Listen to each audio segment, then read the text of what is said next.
The movie transports us to France in 1989, where a philosophy teacher named Francois who is teaching about the subconscious. In his class, there's a student named Matilda Tessier who often arrives late and carries a cynical attitude. This behavior prompts Francois to confront her, questioning why she's always late and even doubting her presence in the class. He gets angry and humiliates her, ultimately asking her to leave. After class, Francois drives away, but his car breaks down a short distance away, where he finds Matilda lying pale and sickly at a bus stop. It turns out she's the same student he just expelled. Feeling responsible as her teacher, Francois decides to take her home. Matilda looks unwell, so Francois suggests calling a doctor, but she refuses and asks for a break instead. Back at school, Francois seeks information about Matilda from the counselor. He learns about her complicated family situation. Her father abandoned her, her mother struggles with mental health issues, and her brother has a history of trouble with the law. Feeling sympathetic, Francois goes to Matilda's house where she invites him in. They talk about her family, and Francois discovers that Matilda's father sent her away from her unstable mother to live in the city. Her mother is in rehab for attempting suicide multiple times. Matilda also shares that her father has embraced Indian philosophy, considering letting go of everything, including his family, which deeply troubles her. Matilda finds comfort in Francois' company and invites him to dinner and to stay the night. Francois feels uneasy because he's only known Matilda for a short time, but she explains that she feels safe with him and very alone otherwise. Despite her invitation, Francois declines, maintaining their teacher-student relationship. However, Matilda kisses him at dinner, showing her affection. Later, Francois receives a voicemail from his wife Catherine saying she might stay at a hotel to work on some articles. The next day, Francois teaches as usual and notices Matilda hasn't arrived. Eventually, she shows up, apologizing for being late due to her math teacher. Francois lets her stay and witnesses her intelligence in class as she answers questions correctly. Impressed, he asks her to share her knowledge with the class, and Matilda feels appreciated. After the class, Francois asks Matilda to stay behind for a meeting discussing the possibility of expelling her from school. Matilda admitted she wasn't good at schoolwork, and Francois, her teacher, wanted to help her. Although Matilda wasn't bullied at school, Francois promised to give her extra tutoring. Surprisingly, Matilda asked for the tutoring to be at her home. She said she'd do anything for Francois if he helped her. In the afternoon, Francois went to a special meeting with other teachers. A counselor asked for Matilda to be given another chance, but some teachers disagreed, causing an argument. After the meeting, Francois went to Matilda's place to tell her about the decision. If nothing changed by Easter, Matilda would be expelled. Francois offered to teach her math and help with essays, but then a young man came out of Matilda's house with a paper. Francois got suspicious and asked what they were hiding, but Matilda avoided the question, making Francois angry and leaving. When Francois got home, he found out copies of his book were in demand. His wife, Catherine, suggested selling them, but their conversation was interrupted by a phone call. Catherine answered and heard a young woman's voice asking to talk to Francois. It was Matilda, wishing him good night and saying she loved him. Francois was speechless at the romantic words. Catherine noticed Francois was under pressure and asked about it. Francois explained about his smart but troubled student who would soon be expelled. Catherine got jealous and asked if he liked her. Francois reassured Catherine he didn't have feelings for other women and that Matilda was the only one he loved. But deep down, Matilda's presence made his heart flutter. A few days later, Francois went to Matilda's apartment when she didn't show up for school. All the doors and windows were locked. He waited, hoping to see her. Suddenly, a group of young people emerged from Matilda's apartment, making Francois suspicious.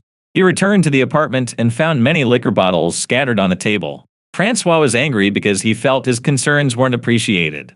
However, Matilda tried to calm him down by hugging and kissing him, and they eventually had an intimate relationship they'd been anticipating. They spent time together with many intimate scenes. When Francois returned home, Catherine was waiting for him all night. She suspected he had been lying and dating the female student she had told him about. Catherine received a letter accusing Francois of having an affair with his student. However, Francois denied it, arguing the letter must have been sent by a student playing a prank for Easter. As it turned out, it was Easter, the deadline day given to Matilda to avoid expulsion. Matilda fulfilled all the conditions, and she invited Francois to celebrate at her apartment. They enjoyed warm intimacy in bed, building their connection. But suddenly the phone rang, and Matilda got word from her father that her mother was attempting suicide again and wanted Matilda to go to Paris to see her. Initially, Francois insisted on taking her to Paris, but Matilda refused and preferred to go with her brother. However, Matilda had lost contact with her brother, who was a drug offender moving around the country. She also shared that when her brother was first arrested, she made a living as a sex worker and became a drug addict. Matilda assured Francois she's now cured and not living the same way anymore. She told him about her past because she trusted him so much. However, Francois seemed skeptical, thinking addicts tend to lie about their recovery. Back home, Francois' phone kept ringing, but he hesitated to answer it. Catherine noticed his strange behavior and suspected it was from Francois' favorite student. Francois mocked his wife, asking if jealousy was appropriate at her age. Offended, Catherine threw a glass, smashing the mirror on her dressing table. The sound of the ringing phone disgusted her, so she unplugged it and burst into tears.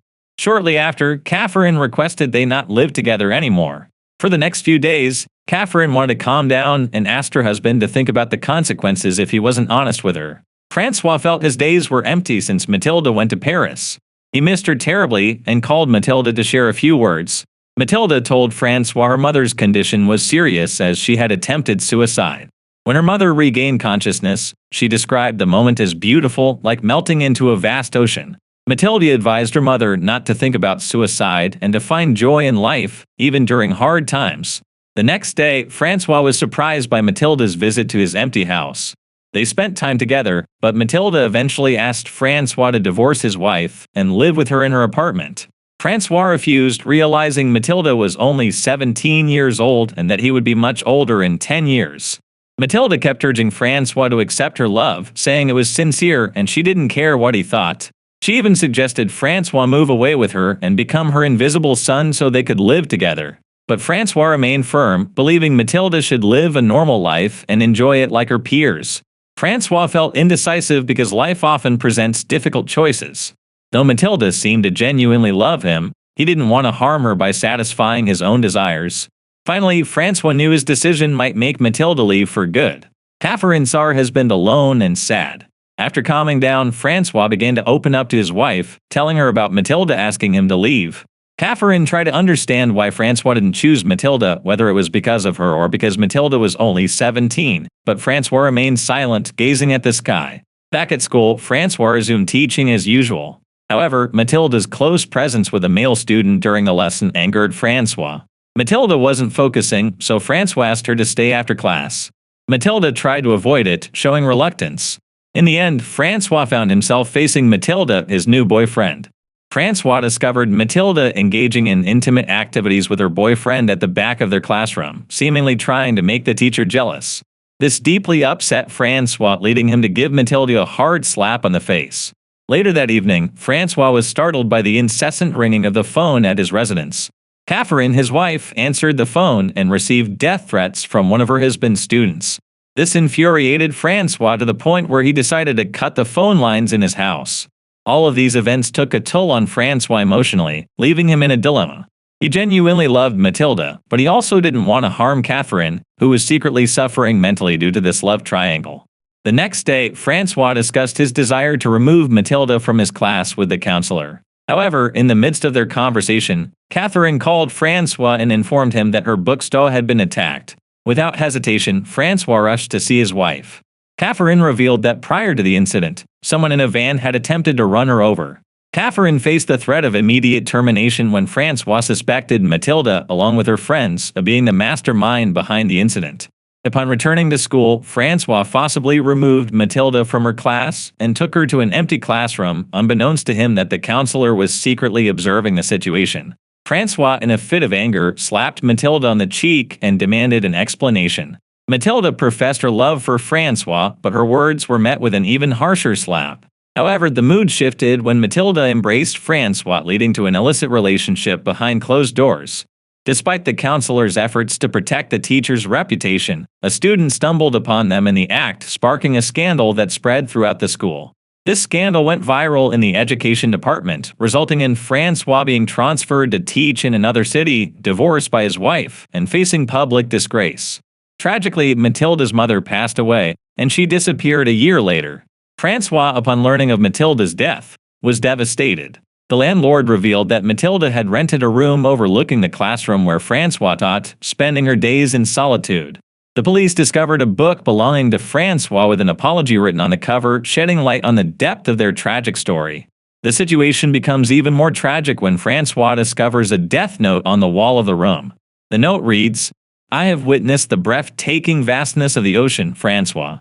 These words echo the desires of Matilda's mother, who longed to merge with the magnificent ocean. The movie concludes with a profoundly sorrowful Francois gazing into the depths of the ocean. This story imparts the lesson that love can be unpredictable and may defy societal expectations.